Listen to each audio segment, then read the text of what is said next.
Today we are going to learn the chapter number 1, that is the structure of living organisms. And the topic from this chapter we selected is the vegetative parts of the plants. Plants are the beauty of nature. Flowering plants look very beautiful. Hello. Plants, plants not Hello. only uh, the plants not only clean the environment, but they also make our environment beautiful. Flowering plants make the environment very much beautiful, and there are many types of plants on the earth. Flowering plants mainly divide into two parts, that is the vegetative parts and reproductive parts. What are the vegetative parts? Sorry. Actually, vegetative parts of the plant are those क्या होता parts है? are those vegetative part of the plant are those parts which do not involve in the process of reproduction, and reproductive part are those parts which involve in the process of reproduction. कौन से word? Vegetative parts of the plant are those parts which are not involved in the process of reproduction, and these parts are the root, stem, leaves, and buds. Today we are going to share these vegetative parts. Again, I repeat, vegetative parts of the plant are those parts which are not involved in the process of reproduction, and these parts are the root, stem, leaf, and the branches. So, firstly, we are going to start about the stem. Actually, the is stem grows above the ground, and stem connected with the all parts of the plant.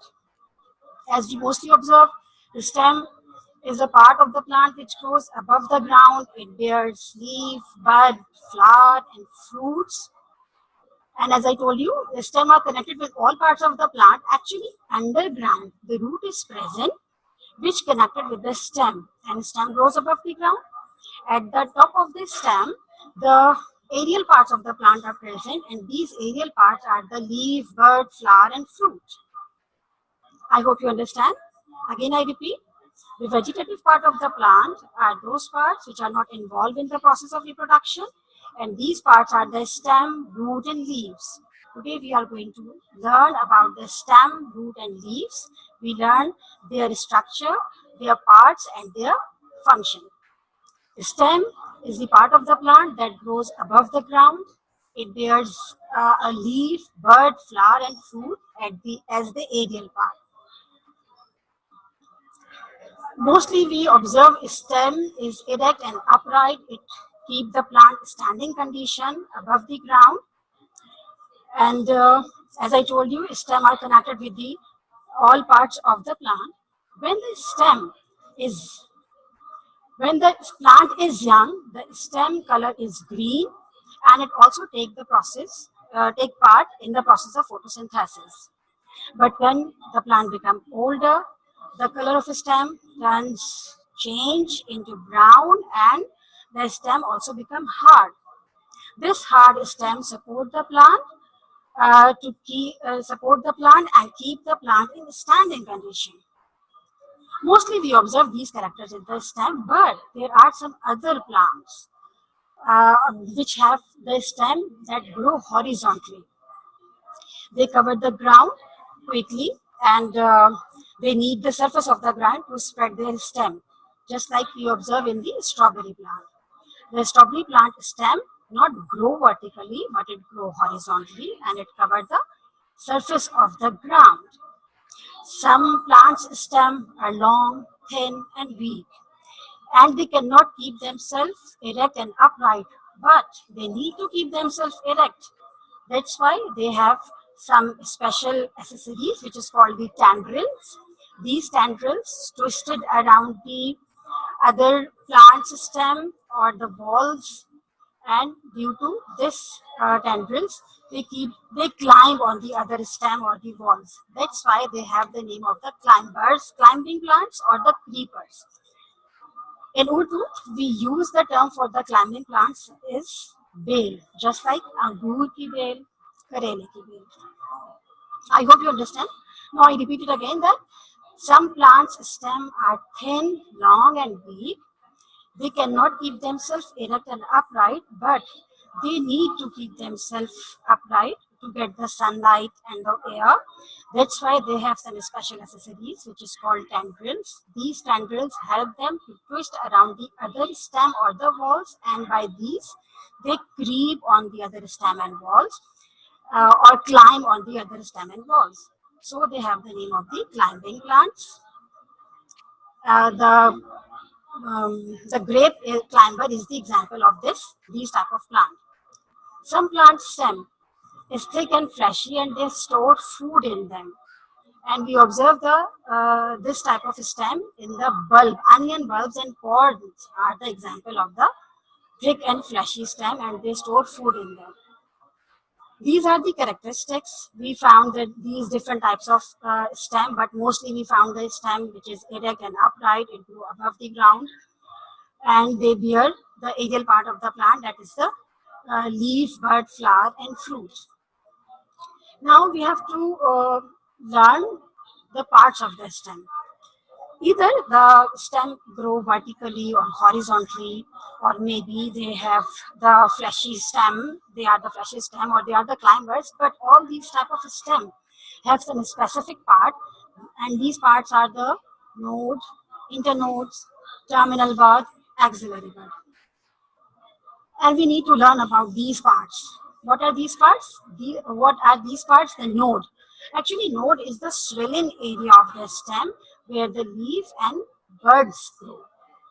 I'm moving the cursor on the picture. You can easily observe this swelling part is called the node, from where the new leaves or the bud are arising. Okay. And the next is the internode. Internode is the distance between two consecutive nodes. The first node and the second node has the distance, and this distance is called the internode. Why there is the need of the internode? Actually, Allah Subhanahu wa Taala give the space to every leaf to get the sufficient, and by these space, every leaf get the sufficient amount of the sunlight and air. Next is the terminal bud.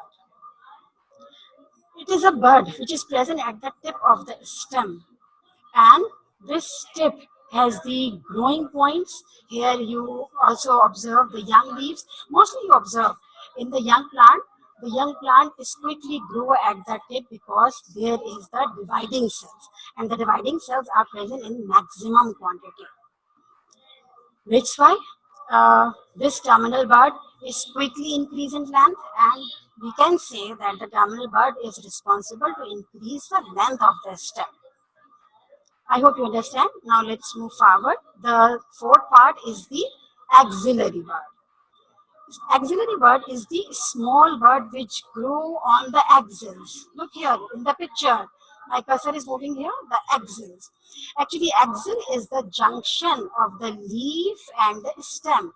At the junction of leaf and stem, the axillary bud is present. This bud may change into the new branch or the flower. Now these are the parts of the stem which are present in all type of stem. Either they grow vertically or horizontally, or they are the climbers, or they are the bulbs.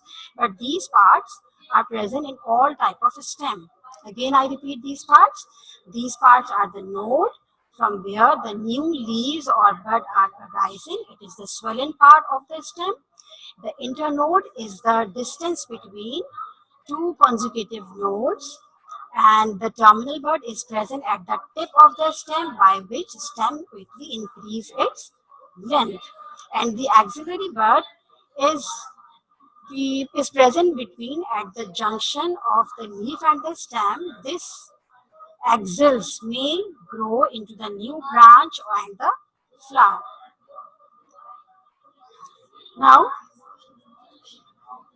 The function of a stem. These functions are also performed by all the stems. As we know that mostly stem grow above the ground, and stem bears the leaf, bud, flower and fruit.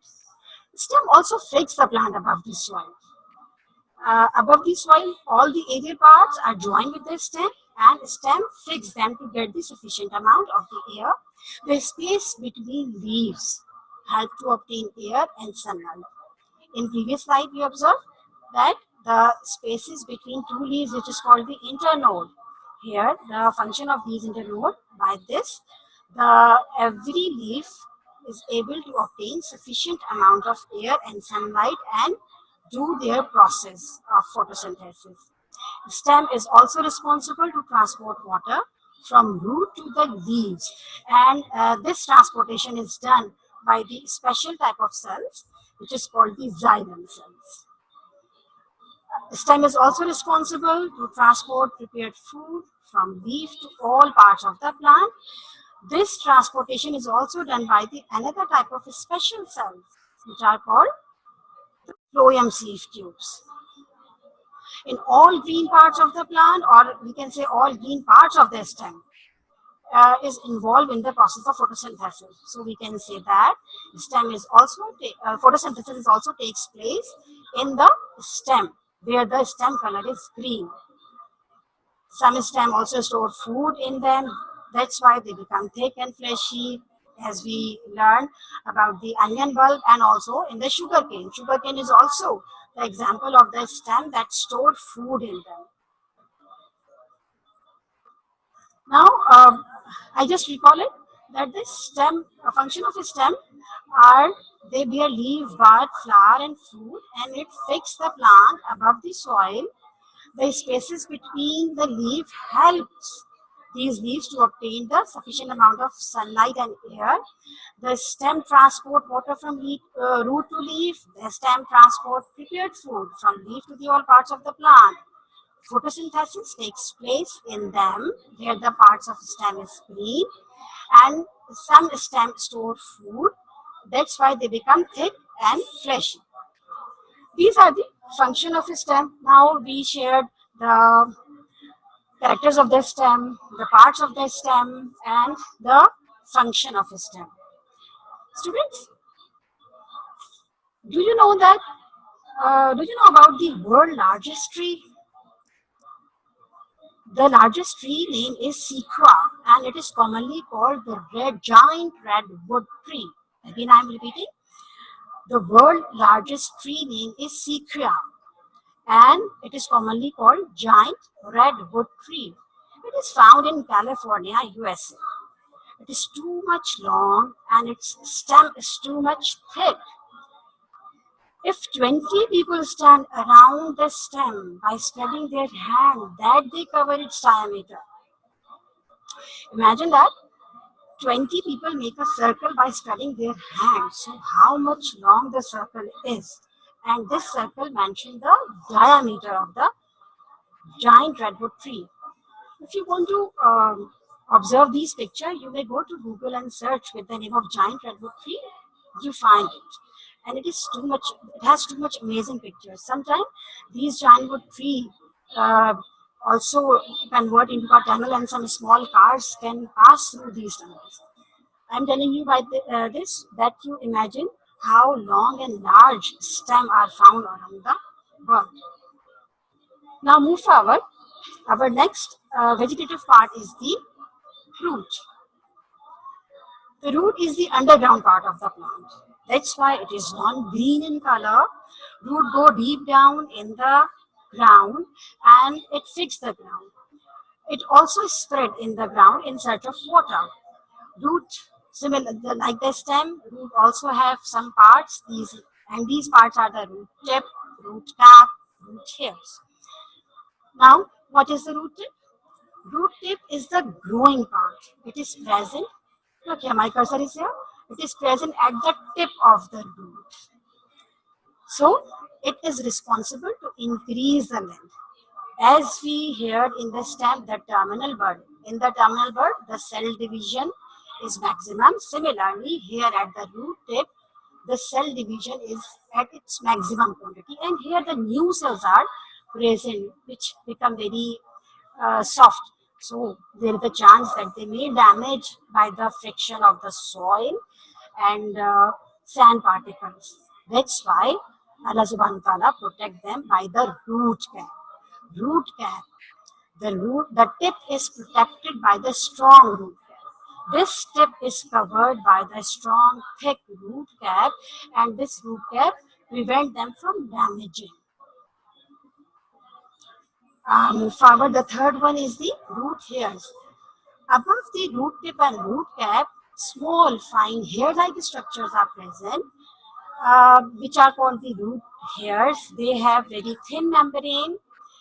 These root hairs have very thin membrane and large vacuole. By this thin membrane and large vacuole, they absorb the minerals and water and transport it to the stem or the upper part of the plant. Again, I repeat the parts of the root.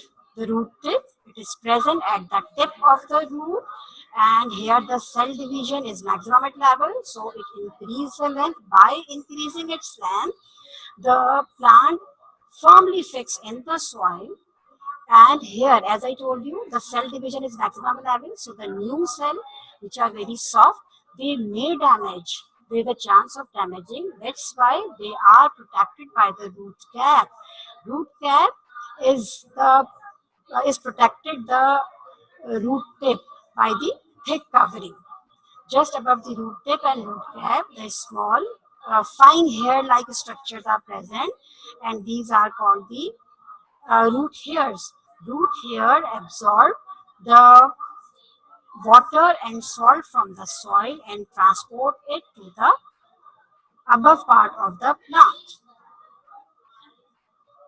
Next part of the root or next topic of the root is the types of fruit. There are different types of fruit, but here only we shared three types of fruit. The taproot. Actually, taproot system is the most common and strong root system. In this taproot system, the main thick root is rising, and this main thick root go deep down in the ground, and the branches are arising from this main thick root. This main thick root is mostly called the primary root, and from these primary root, the branches which are arising is called secondary and tertiary root. These roots go deep in the ground and they spread the ground, they hold the soil firmly, and sometimes they store a large quantity of food in them. The example of taproot are the radish, carrot, beetroot, and turnip, and so on.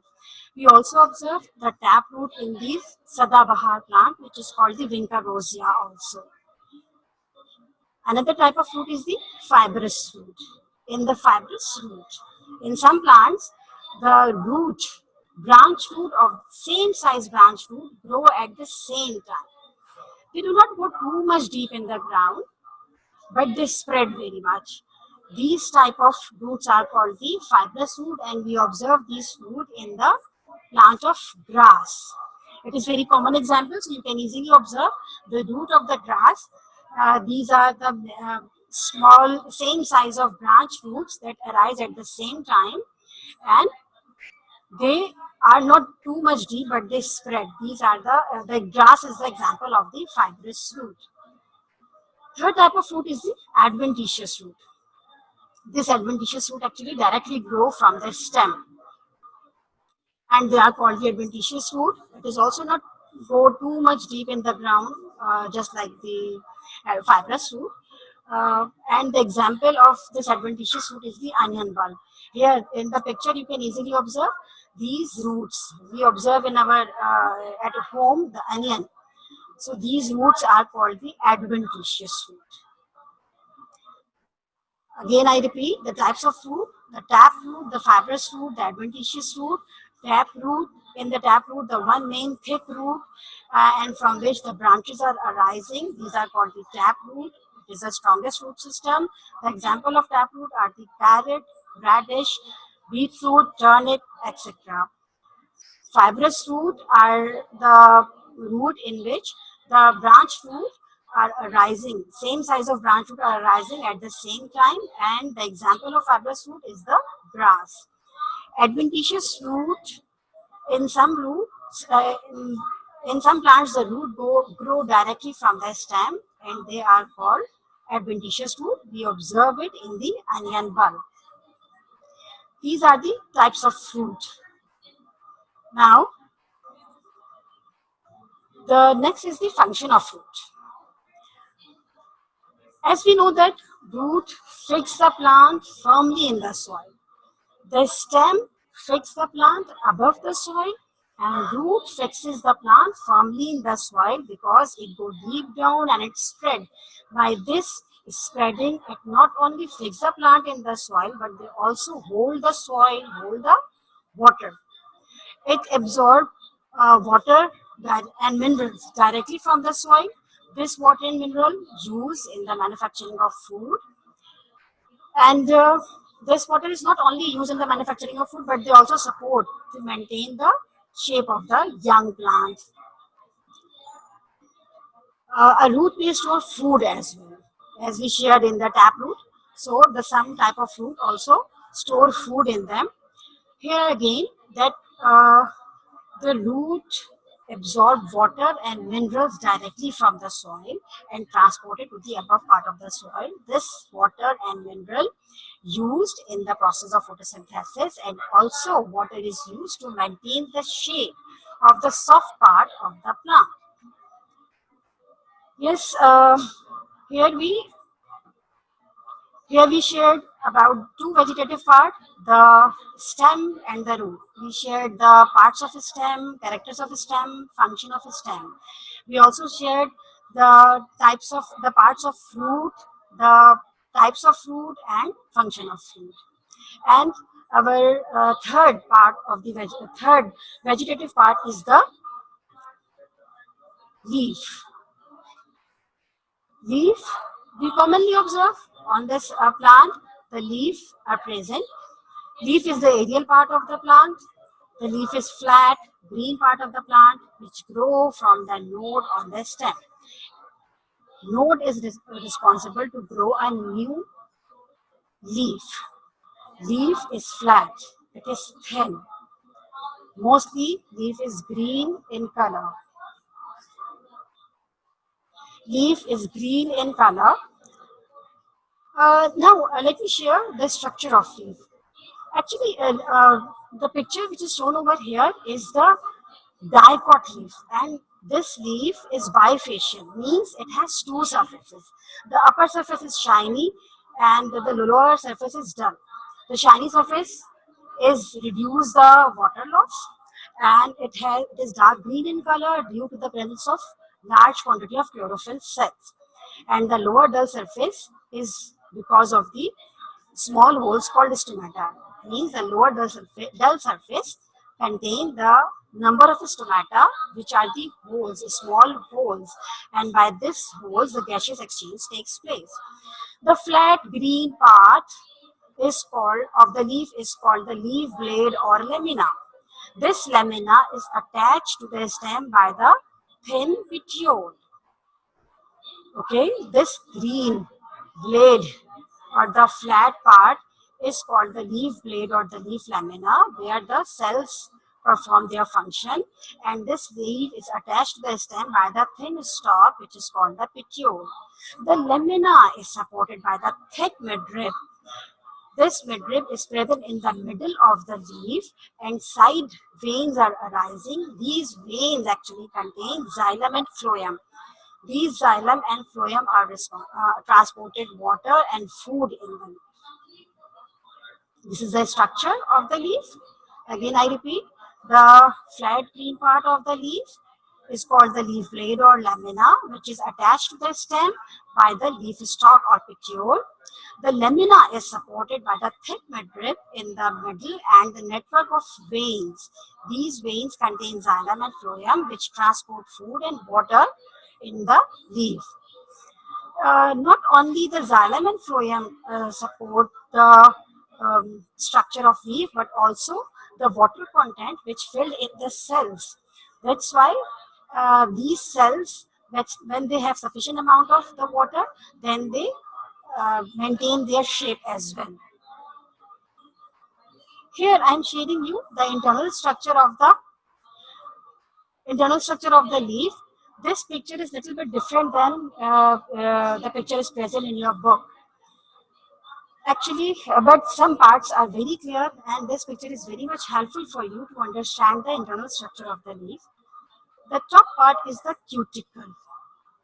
This cuticle is the waterproof. This cuticle is the waterproofing layer. Next to the cuticle, the epidermis is present, and next to epidermis, the cell which contain chloroplast. These cells are responsible for the process of photosynthesis, and these cells' name is the mesophyll cells. And in the midrib, here my cursor is moving around the midrib. In the midrib, the veins which contain xylem and phloem are present. These xylem and phloem are collectively called the vascular bundle. You also observe in between these mesophyll cells, there are the air spaces. These air spaces are used to hold the carbon dioxide and water molecules in them.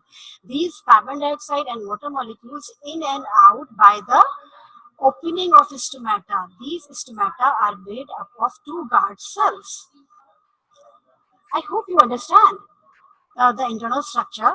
These, again I am repeating, these stomata are present at the lower surface or the lower epidermis, and when they open, they allow the carbon dioxide and oxygen molecule move in and out, and they also allow the water molecules to move outside. Now the function of leaf, as we all know, the main function of leaf is to manufacture food for the plant through the process of photosynthesis. And as we learned that stomata is present on the leaves, that's why leaf is also responsible for the gaseous exchange. It not only exchange the gases, but they also used to remove the extra amount of water from the leaf to the environment. Some thick and fleshy leaf store food in them. And these the spinach and mint, we use them in our diet, and they store food in them as well. Students, we mostly observe the leaf green in color, but sometimes we also observe some leaf which have yellow or white patches on them, or maybe they are the green or brown color. It is due to that they do not have chlorophyll in them. It means only the chlorophyll cells containing do the process of photosynthesis. I hope my lecture is very much clear to all of you and you understand. Now come to the home task. Today's home task is to write down the answers of the following question in your science copy. The first question is, draw a mind map on the function of stem, 6 points. We shared the function of stem in the shares, so slide shares, so you can check it from the slide share, or the function is also present in your book on page number 2. The second question is, draw the outer structure of leaf and label its 4 parts. Not the inner structure, but the outer structure of leaf and label its 4 parts. Third question is, describe the types of fruit with example, at least 3 types. We have shared these types of fruit, and it is also present in your book on page number 3. It is all about today's lesson. I hope you understand very well, but I hope you understand very well, and I hope you enjoy today's lecture. Thank you.